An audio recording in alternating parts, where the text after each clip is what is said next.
You're listening to the University of Liverpool podcast, brought to you by the University of Liverpool online programs. Make a plan to advance your career today. Study a postgraduate degree with a world-class university without leaving your home or full-time job. You don't have to go far to go further.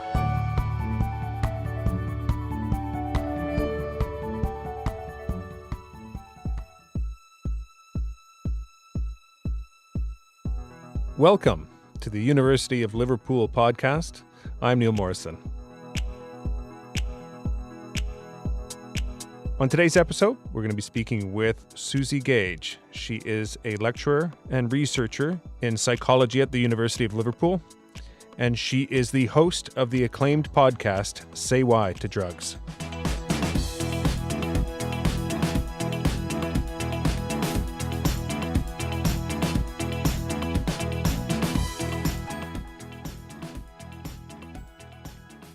At the peak of America's war on drugs, the phrase, just say no, was everywhere. It was on TV and radio commercials. It was in movie theaters. Major celebrities were often front and center in the campaign. Clint Eastwood was one prominent proponent of the just say no strategy, though of course he put his own spin on the slogan. What would I do if someone offered me these drugs? I'd tell them to take a hike. Just Say No wasn't just positioned around pop culture. It was frequently woven into programs and music. Listen to this.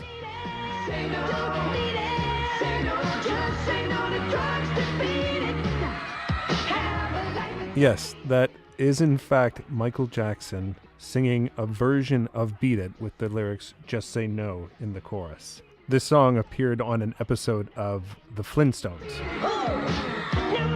Nancy Reagan was the driving force behind the Just Say No movement, and although the phrase was transformed into a sophisticated campaign by an advertising company, Ms. Reagan said it was a spontaneous invention on her part.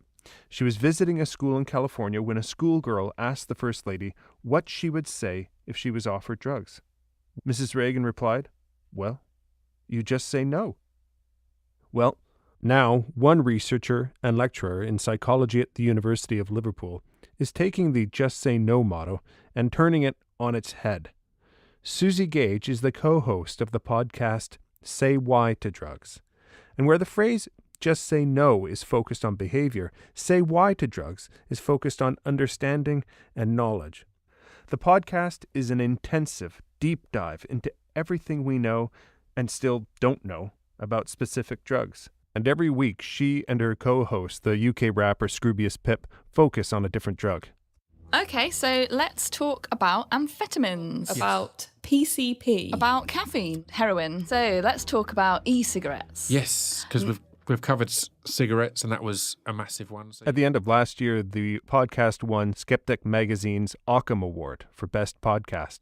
And at the beginning of this year, Suzi Gage won the American Association for the Advancement of Science's Early Career Award for Public Engagement with Science. My conversation with Suzi Gage is coming up. Say Why to Drugs with Dr. Suzi Gage. I have to say, I love how casual you are on the program. It's not a lecture at all. Was that intentional? Yeah, it really was. I think people get preached to so much about kind of drug use and that kind of thing, that the whole ethos behind doing this Say Why to Drugs podcast was that it didn't want to be judgmental and it didn't want to be sort of hyperbolic. It just wanted to be the information as sort of clearly but without judgment as possible. So yeah, like a lecture would just turn people off, I think. And that's why having someone like Scroobius Pip involved as well was really beneficial. Someone who just isn't a scientist, doesn't have anything to do with science communication or anything like that. It can keep it much more like a casual conversation than sort of, this is what we're telling you kind of thing. Yeah, he has a great role in it because he does ask the questions that the average person might ask. For example, this is from the episode on amphetamines. And then methamphetamine is another form, or like a slightly different derivation of amphetamine, which is sort of larger crystals. Yeah.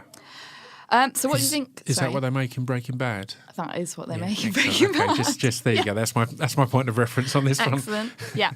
So that's from your episode on amphetamines.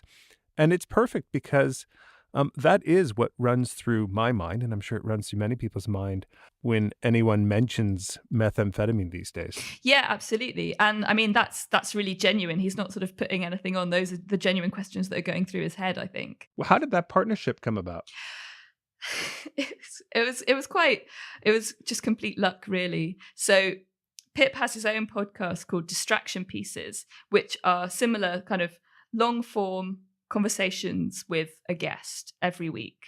And his guests are comedians or musicians or sports people.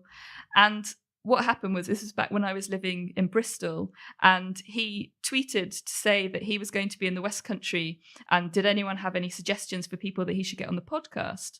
And one person suggested Huey from the Fun Loving Criminals, and someone else suggested me, and Huey was busy. So that's literally how it happened.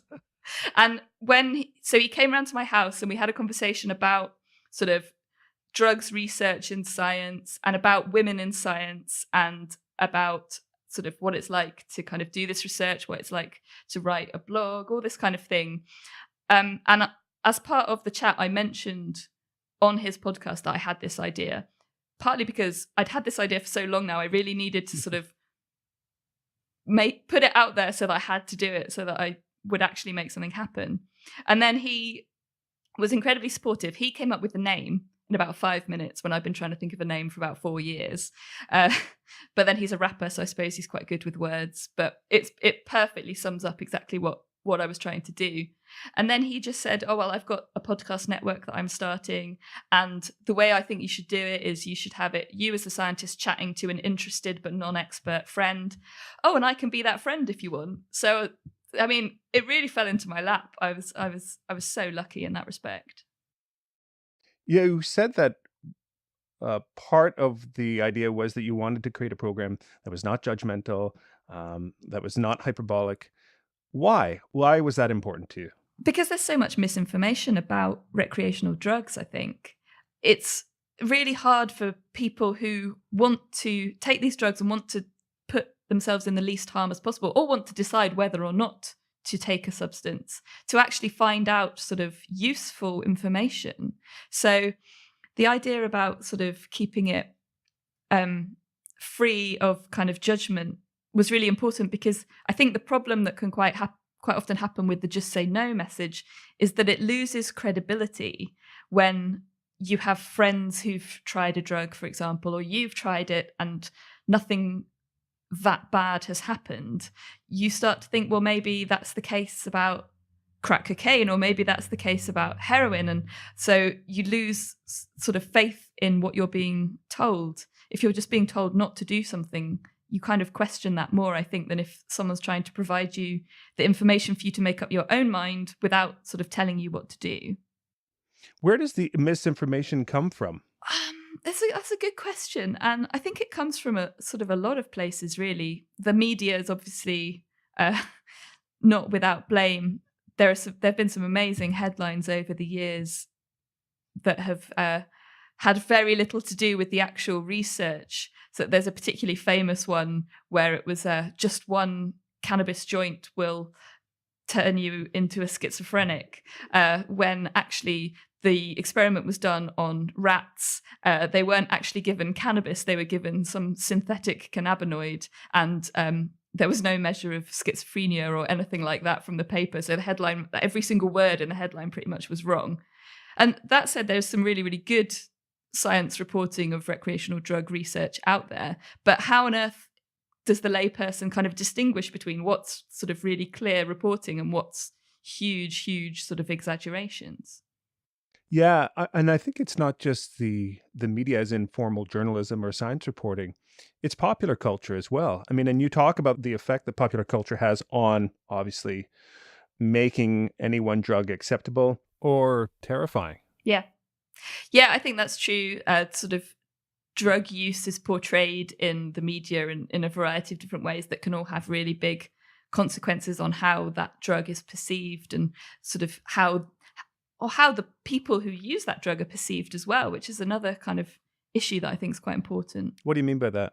I think there's a lot of moralizing around drug use as well. The people who choose to use drugs or the people who become dependent on drugs may well also have quite a lot of other things going on in their lives. And I think it can be quite problematic to sort of lump all of that together and just say, oh, these people are X, Y, or Z, when in fact it's probably a much more kind of nuanced situation.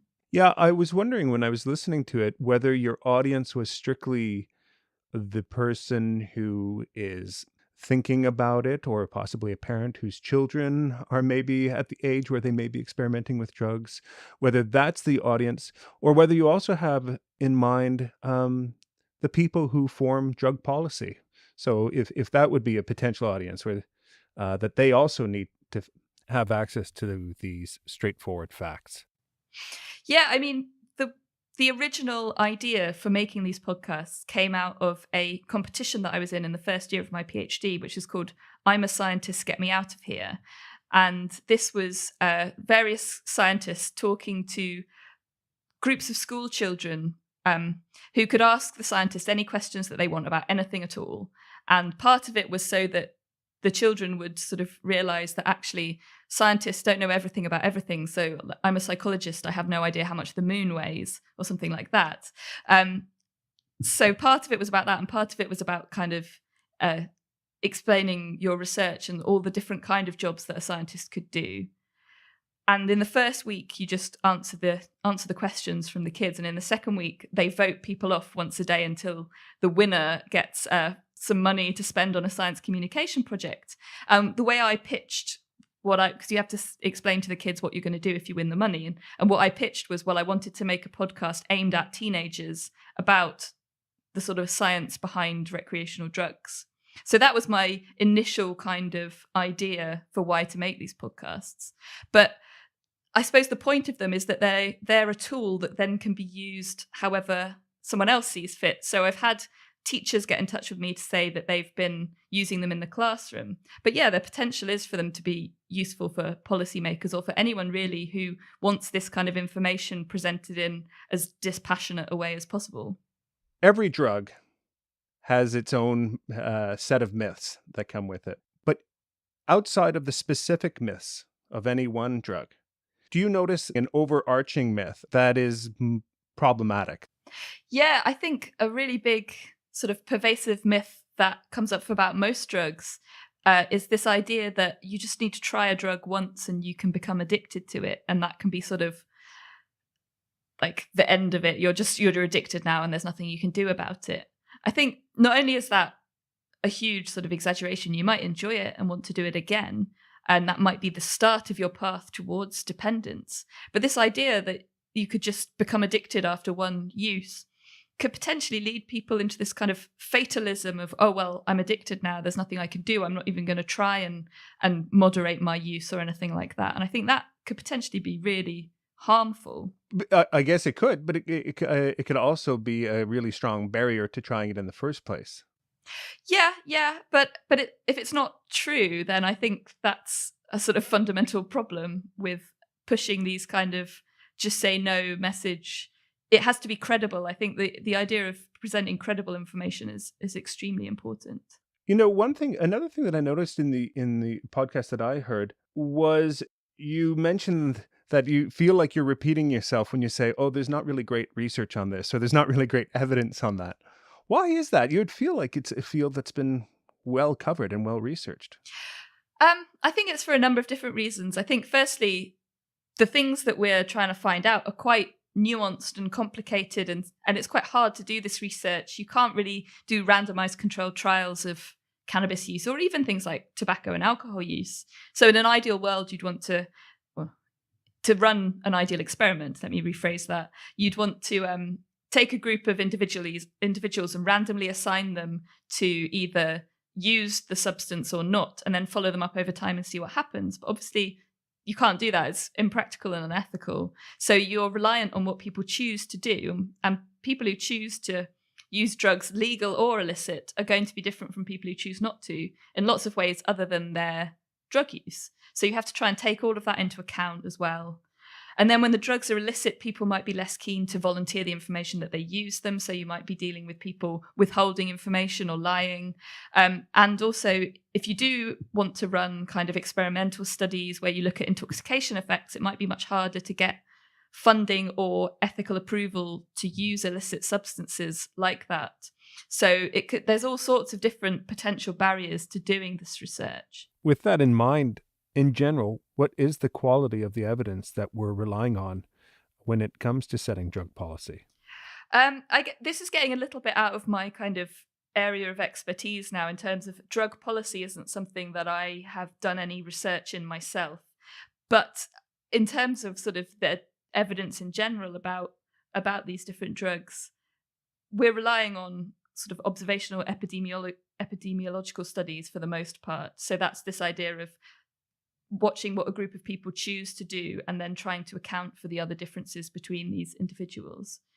And for a start, you have to know what all the differences are, and you have to have good measurements of them to be able to sort of equivocally say, actually, yes, we think that X causes Y. So that idea of causality is something that I'm really interested in terms of my research that I do. And it's really, really hard to do that with observational studies for that very reason. Mm-hmm. When you are going through the various drugs, the way your podcast works is that you do one drug per podcast.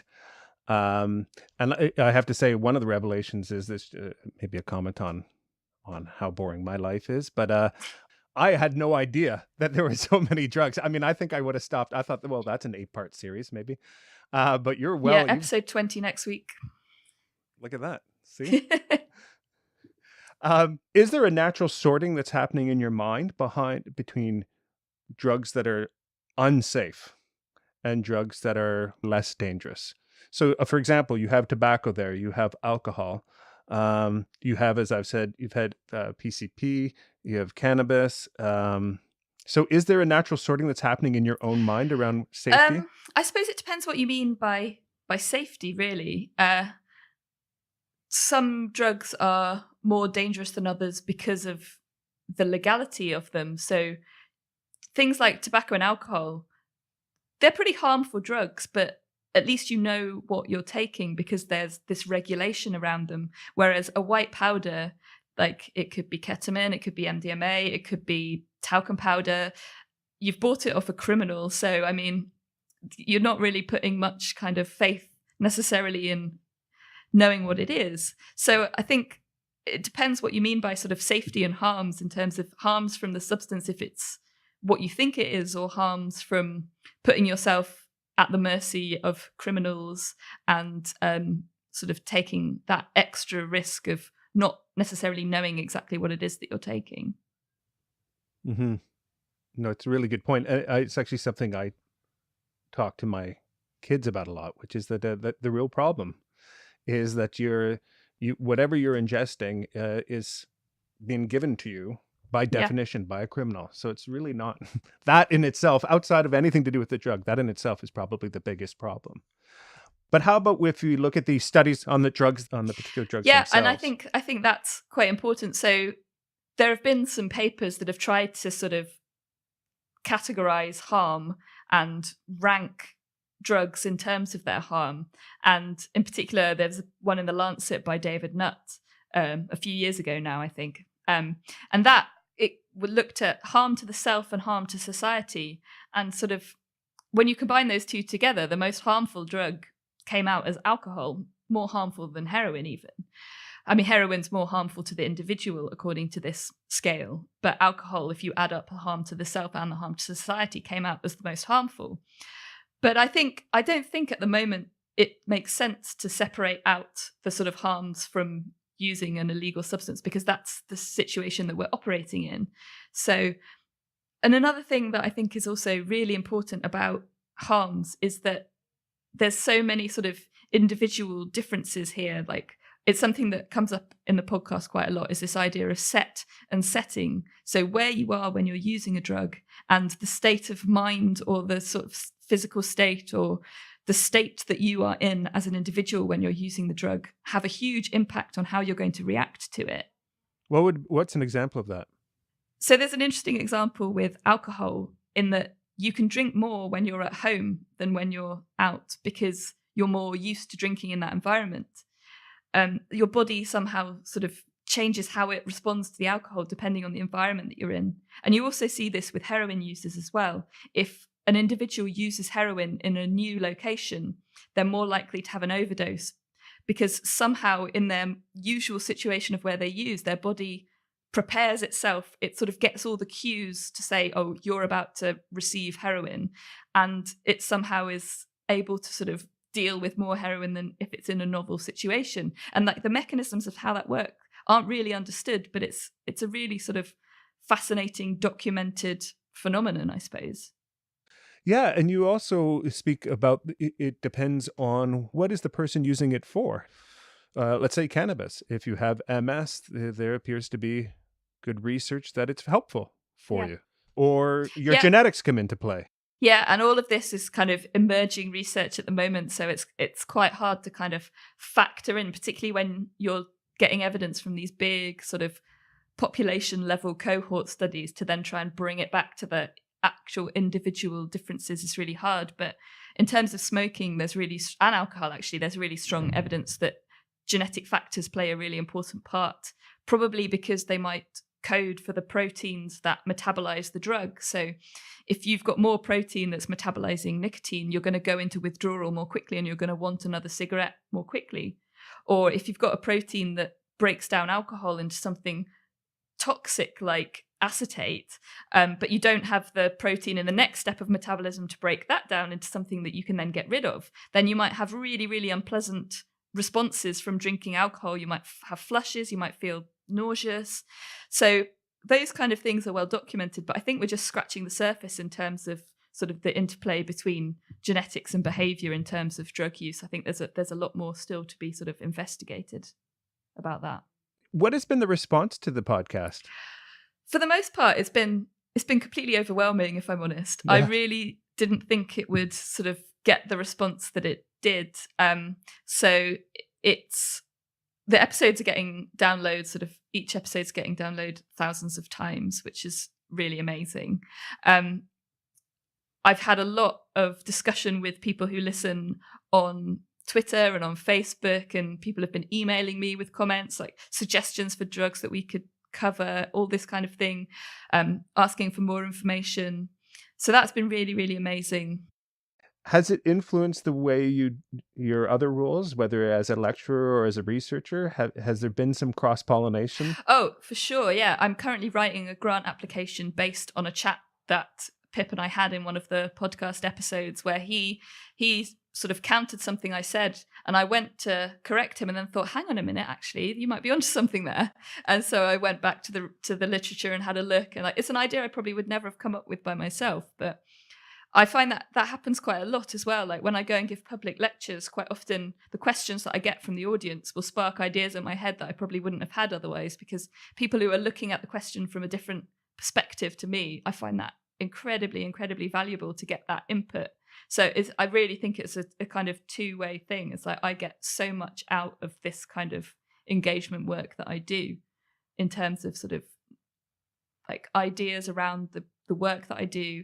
And I think it also helps in terms of lecturing and that kind of thing. Is I work teaching on the medical degree here at Liverpool, and part of what I do is talking about how to critically analyse research, and also though reports that you see in the media, thinking about how does a research paper get from being a paper that's published in a journal to being a headline in a newspaper, and what sort of might happen on the way there to sort of distort what you see or things like that. And I think the type of work that I do is helpful in terms of then passing that on to the students that I teach as well. Will Scroobius Pip get a co-author credit on the paper that comes out of your podcast? Oh, well, potentially, yeah. I mean, I have to talk about that with him, but definitely in the acknowledgements at the very least. It's been so great chatting with you. Thank you so much. Oh, thanks for having me. And that's it for this episode of the University of Liverpool podcast. Do give us a rating in iTunes. or a review. It really helps other people to find the program when you do that. Thanks so much for listening. We'll talk to you next time.